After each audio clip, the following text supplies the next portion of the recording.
நமதே வெற்றியாளர்களுக்கு வணக்கம். ஆவலோட எதிர்பார்த்துக்கிட்டு இருந்த முதுகலை ஆசிரியர் தேர்வு வந்துவிட்டது. இதுவரைக்கு படிச்சுட்டே இருக்கிறவங்க திருப்புதல் செய்வதற்கான நேரம். இனிதான் படிக்கணும் அப்படின்னு நினைக்கிறவங்களுக்கு வேகமாக இன்னும் கொஞ்சம் படிக்கக்கூடிய நேரத்தை 24 மணி நேரத்தில் 20 மணி நேரம் படிப்பதற்கே ஒதுக்கக்கூடிய காலம் வந்துவிட்டது. இப்போ இன்னைக்கு 10ஆம் தேதி, இன்றைய தேதியிலிருந்தே நாம் என்ன செய்யலாம், இந்த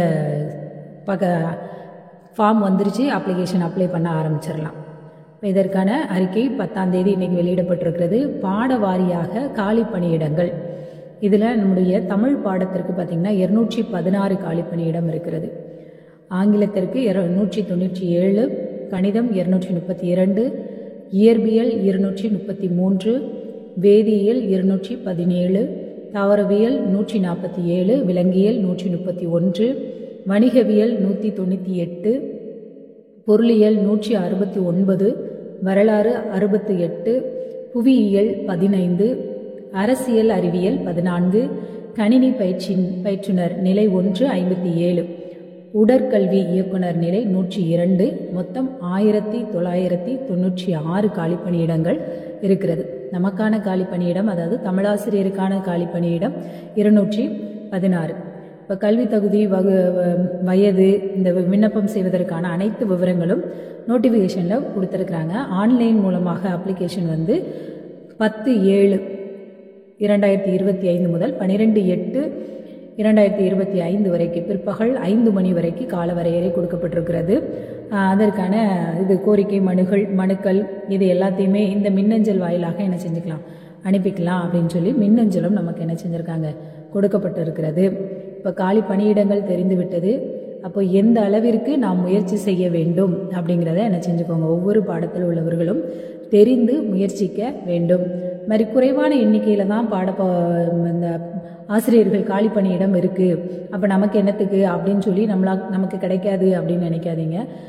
நம்மளுடைய திறமையை நாமே குறைத்து மதிப்பிடக்கூடாது. நிச்சயமாக நமக்கு வாய்ப்புகள் அதிகமாகவே இருக்கிறது. நம்ம பார்த்தோம் 1996 வேக்கன்சி அப்படின்னு சொல்லி பார்த்தோம். இதில் கரண்ட் வேக்கன்சி 1916 தான்.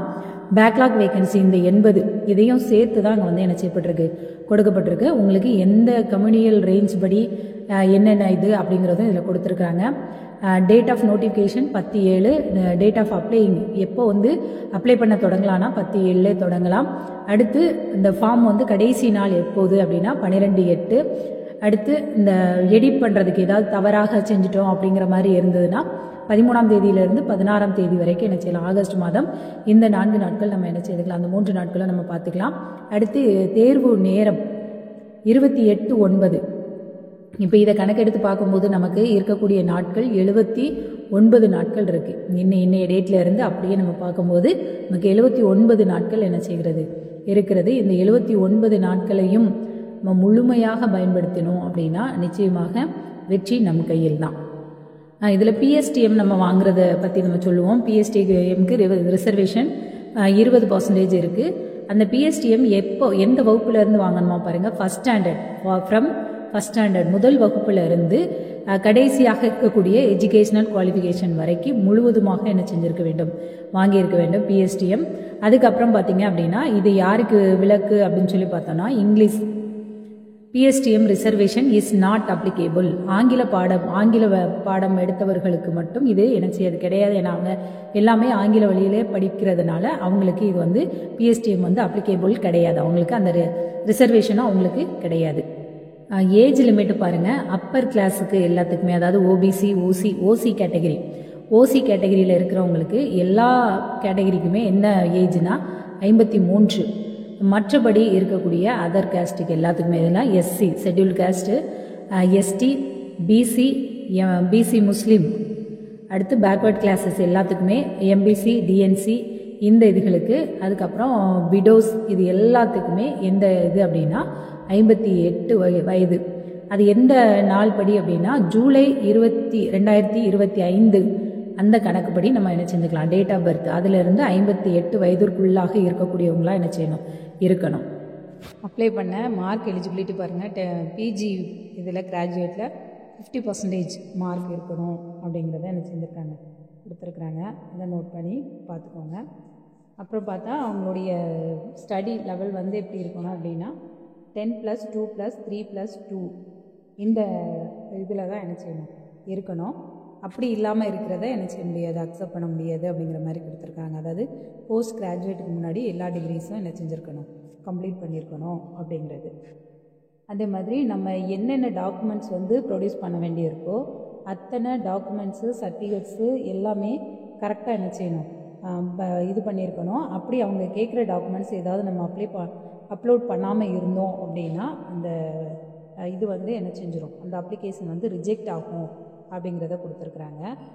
இப்போ நம்ம வந்து அப்ளை பண்ணும்போது ஆன்லைன் அப்ளிகேஷனோட நம்ம என்னென்னலாம் கொடுக்கணும் அப்படிங்கிறத இங்கே கொடுத்துருக்காங்க.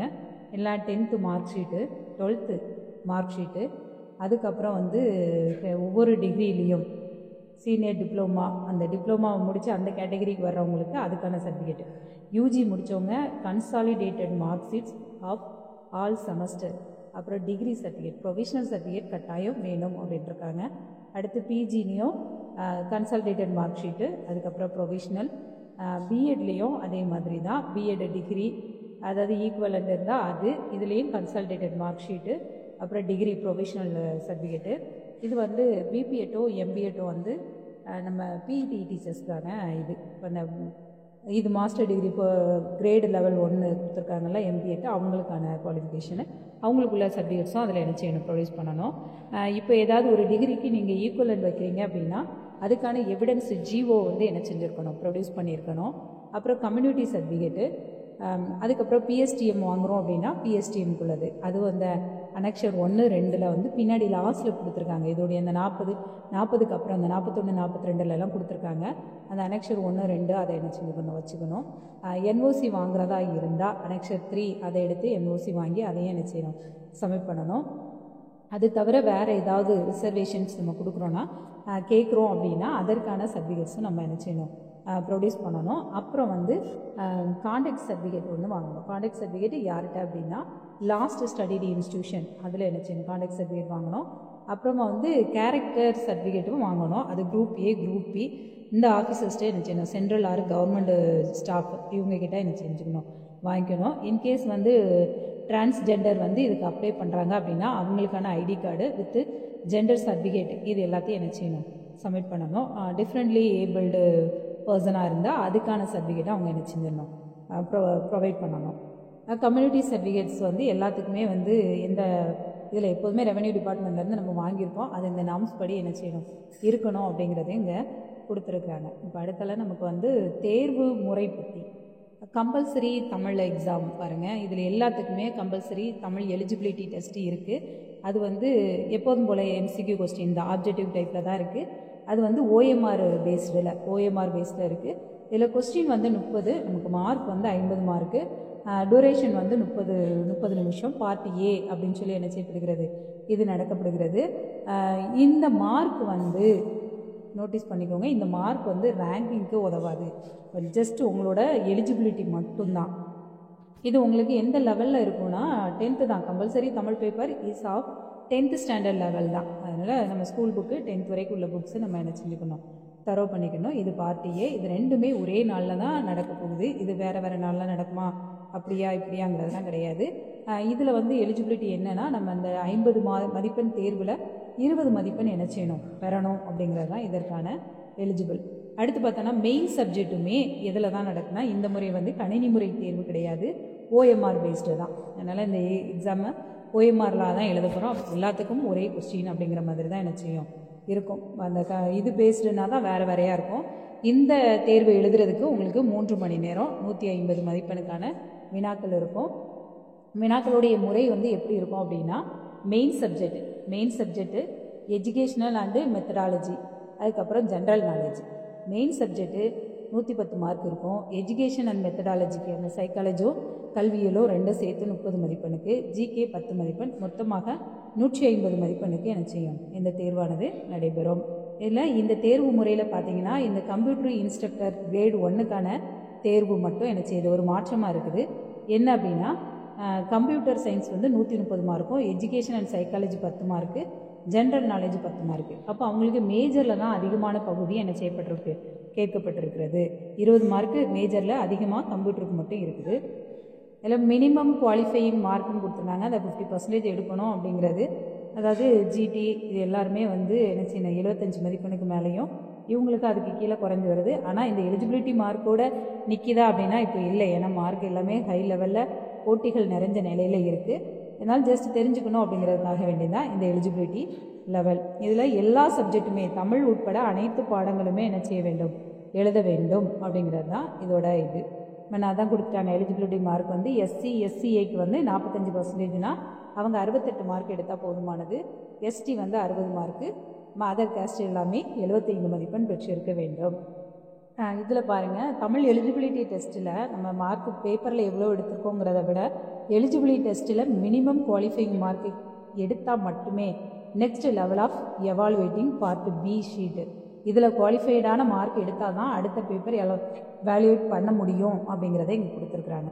இதில் 2 அனெக்ஷர் வந்து 1, 2 ரெண்டுமே வந்து தமிழ் வழி சான்றிதழ் கொடுத்துருக்குறாங்க.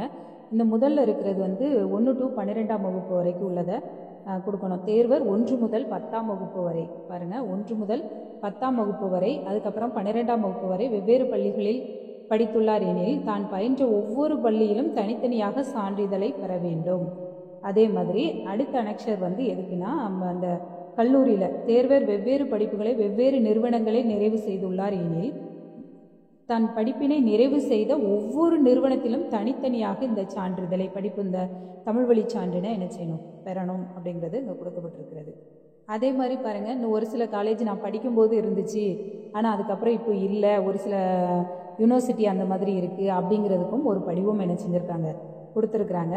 இதை வந்து வேறு வேறு நிறுவனங்கள் பல்கலைக்கழகங்கள் இதில் இருக்குது அப்படின்னா அந்த படிப்பினை நிறைவு செய்த ஒவ்வொரு நிறுவன பல்கலைக்கழகங்களில் பதிவாளரிடம் என்ன செய்யணும், தனித்தனியாக இதை வந்து வாங்கணும் அப்படிங்கிறது கொடுத்துருக்காங்க. சரி, இதில் ஓரளவுக்கு உங்களுக்கு தெளிவான விளக்கம் கிடைச்சிருக்கும்னு நினைக்கிறேன். அப்ளிகேஷன் போடும்போதே வந்து என்ன செஞ்சுருங்க, உங்களோட ஒரிஜினல் எல்லாமே. இன்னும் ஒரு சிலருக்கு வந்து டவுட் இருக்கும், டிகிரி படிச்சுட்ருக்கோம் இது பண்ணலாமா அப்படின்ட்டு. ஆனால் இங்கே கொடுத்துருக்கிறபடி பார்த்தீங்க அப்படின்னா நம்ம படிக்கும்போது எல்லா சர்டிஃபிகேட்டும் என்ன செஞ்சுருக்கணும், கன்சால்டேட்டடும் வச்சுருக்கணும், ப்ரொவிஷ்னல் வச்சுருக்கணும் அப்படின்னு கொடுத்துருக்குறாங்க.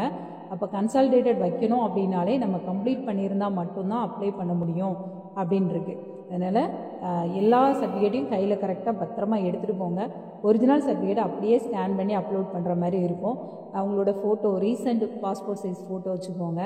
அப்புறம் வந்து சைனு, இப்போ உறுதியான ஒரு சைனை போட்டு வச்சுக்கோங்க. மெயில் ஐடி, ஃபோன் நம்பர் இதெல்லாம் உங்களோடதே கொடுங்க. பெரும்பான்மையாக வந்து என்ன செய்வாங்க அப்படின்னா, அந்த கம்ப்யூட்டர் சென்டர்லே உள்ளவங்க ஐடி கொடுத்தாங்க, அவங்க நம்பரு, அவங்க மெயில் ஐடி, அவங்க பாஸ்வேர்டு அப்படின்னு சொல்லிட்டு வராதிங்க. இன்கேஸ் அப்படி பாஸ்வேர்டு அப்படின்னாலும் நீங்கள் அந்த ஃபார்மில் வந்து என்ன செஞ்சுருங்க, என்ன பாஸ்வேர்டு கொடுத்துருக்கீங்க, என்ன மெயில் ஐடி கொடுத்துருக்கிறீங்க அப்படிங்கிறத நோட் பண்ணி வச்சுக்கோங்க. ஏன்னா ரிசல்ட்டே வந்து நம்ம சில சமயம் என்ன செய்ய வேண்டியிருக்கும், இந்த பாஸ்வேர்டு இந்த ஐடியில் உள்ளே போய் பார்க்குற மாதிரி இருக்கும். அதே மாதிரி உங்களுக்கு வரக்கூடிய அடுத்தடுத்த காலங்களில் சிவியோட டைம்லையாக இருக்கட்டும், அப்போ இன்டிமேஷன்ஸ் எல்லாமே உங்களுக்கு எதில் வரும் அப்படின்னா நீங்கள் கொடுத்துருக்குற மெயில் ஆர் ஃபோன் நம்பருக்கு தான் வரும். ஸோ நீங்கள் கொடுக்குறது எல்லாமே உங்களுடையதாக பார்த்து கொடுங்க. இன்னும் வந்து பழைய மாதிரியே எனக்கு கம்ப்யூட்டர் சென்டருக்காரங்க இப்படி ஏற்றிட்டாங்க அப்படி ஏற்றிட்டாங்க அப்படின்னு சொல்லிட்டு கடைசி வெரிஃபிகேஷன் டைமில் இந்த ஜிஓ ஏற்றலை, நான் ஜிஓ வச்சுருந்தேன் ஆனால் அப்லோட் பண்ணலை அப்படின்லாம் இருக்காதிங்க. ஏன்னா கஷ்டப்பட்டு நம்ம படிக்கிறோம், படித்து முடிச்சுட்டு கடைசி தேர்வு எழுதி வெரிஃபிகேஷனுக்கெலாம் போனதுக்கப்புறமா இது இல்லை அது இல்லை இதை பண்ணலை அதை பண்ணலை அப்படின்னு சொல்லி இது பண்ணுறது எனக்கு ரொம்பவே கவலைக்குரிய ஒரு விஷயம். அதனால் ரொம்ப கவனமாக அப்ளை பண்ணும்போது ஃபார்ம் ரிஜெக்ட் ஆகிற மாதிரியோ இந்த ஈக்குவலண்ட்டு ஜிஓஸ் எல்லாம் எங்கே இருக்குது அப்படிங்கிறத பார்த்து எடுத்து என்ன செய்யுங்க, அப்ளை பண்ணுங்கள். இதுக்கு முந்தி அப்ளை பண்ணவங்கள்ட்ட ஈக்குவலண்ட்டு இருந்ததுன்னா கேட்டு வாங்கி அந்த ஜிஓவோட சேர்த்து என்ன செஞ்சுருங்க, அப்ளை பண்ணிடுங்க. சர்டிஃபிகேட்ஸ் எல்லாம் ப்ராப்பராக என்ன செய்யுங்க, அப்லோட் பண்ணுங்கள். அப்படின்னா நம்ம டென்ஷன் இல்லாமல் இருக்கலாம். இல்லை அப்படின்னா நம்ம கஷ்டப்பட்டு படிச்சுட்டு ரிஜெக்ட் ஆகக்கூடிய நிலைமையோ, சிவிக்கு போயிட்டு கடைசியில் கிடைக்கல அப்படிங்கிற நிலைமையோ இருந்தால் ரொம்ப வருத்தப்படக்கூடியது. அதனால் எதுவுமே இல்லாமல் கரெக்டான முறையில் என்ன செய்யுங்க, சென்டருக்கு போனாலும் பக்காவாக வந்து அப்ளை பண்ணுங்கள். வெற்றி என்ன செய்யலாம், முயற்சி வந்து விடாமல் தொடர்ந்து இதுக்கப்புறம் நம்ம நினச்சா கூட என்ன செய்யலாம், உட்காந்து முழு மூச்சாக படிங்க. தேர்வுகள் அதிகமாக எழுதி பாருங்கள், குழுவாக சேர்ந்து படிங்க. வெற்றி நமதே.